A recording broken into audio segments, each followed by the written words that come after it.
एक बात करूँ, एक खानदानी बंदे का काम पता क्या होता है। देखो मेरा उसका पर्सनल मसला वो है, ठीक है, वो मेरी लड़ाई है, वो चलती रहेगी।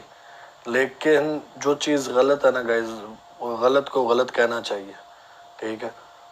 उससे जाने अनजाने में हुआ जो भी हुआ, उसने उसकी माफ़ी मांगी, ठीक है। अब इन शॉर्ट में कहना चाहूँगा, उस जाहिल को नहीं था पता, ठीक है, लेकिन उसने फिर भी आगे उसकी एक्सक्यूज़ किया। मेरे ख्याल से गाइज अगर वो एक बंदा एक्सक्यूज़ कर रहा है इतने ज़्यादा, तो उसे माफ़ कर देना चाहिए। मेरा ये पर्सनल, मेरी अपनी पॉइंट ऑफ व्यू है कि यार, क्योंकि गाइज जब अल्लाह माफ़ कर सकता है ना, तो लोगों को भी माफ़ कर देना चाहिए, ठीक है। मेरे से माफ़ी मांगेगा, मैं भी माफ़ कर दूंगा, ये हकीकत है यार। तौहीन, मेरी बात सुनो, तौहीन मैं जानने एक बात हूँ। देखो उसको, उस जाहिल को पता ही नहीं था कि 295 किस लिए इस्तेमाल होती है, उसको पता ही नहीं था, ठीक है।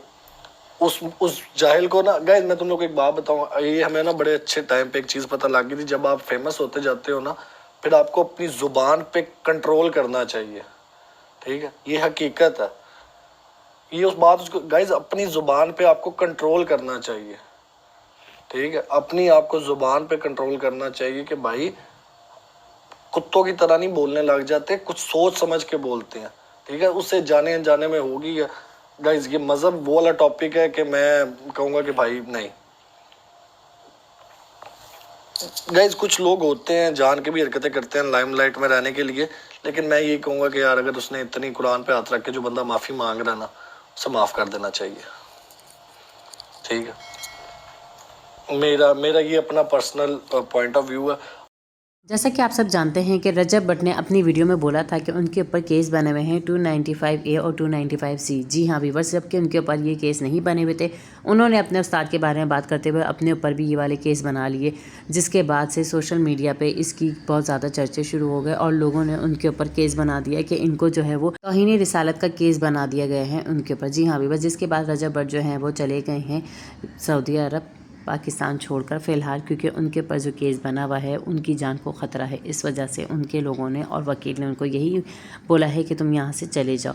इसके बारे में उमर भट्ट भी यही बोलते हैं कि मेरी उससे लाख लड़ाई हो, लेकिन जो बात मैं उसके लिए बोलना चाहता हूँ वो यही है कि उसको माफ़ कर देना चाहिए। जब बंदे ने माफ़ी मांग ली तो उसको छोड़ देना चाहिए। इसका हरगिज़ ये मकसद नहीं है कि मेरी उसकी लड़ाई ख़त्म हो गई है। मेरी उसकी लड़ाई वहीं है, उसी हद तक है जहाँ थी वैसी है। लेकिन एक जो बात है, वो बंदा जो भी है तो अपना ही बंदा, लेकिन उसके लिए इस तरीके की बातें करना और उसको सज़ा देने की बातें करना, ये सब बिल्कुल गलत है। जबकि बंदे ने माफ़ी मांग ली है, उस बंदे को तो ये भी नहीं पता था कि वो क्या बोल रहा है। उसने गलती में ये अल्फाज बोल तो दिए, क्योंकि कोई भी अपनी जान के ऊपर ख़तरा नहीं लेगा इस तरह की बातें करते हुए।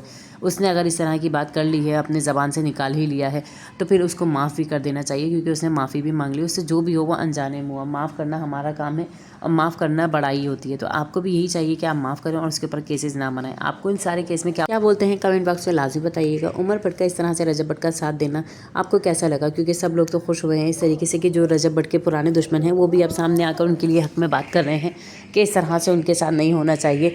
और आपको क्या लगता है और रजब भट्ट के बारे में आप क्या कहना चाहते हैं, हमें कमेंट बॉक्स में ये भी। चैनल पर नया है तो चैनल को लाइक शेयर सब्सक्राइब किए बगैर मत जाइएगा। मैं आपके लिए इसी तरीके की नई नई वीडियोज़ लेकर आती रहूँगी।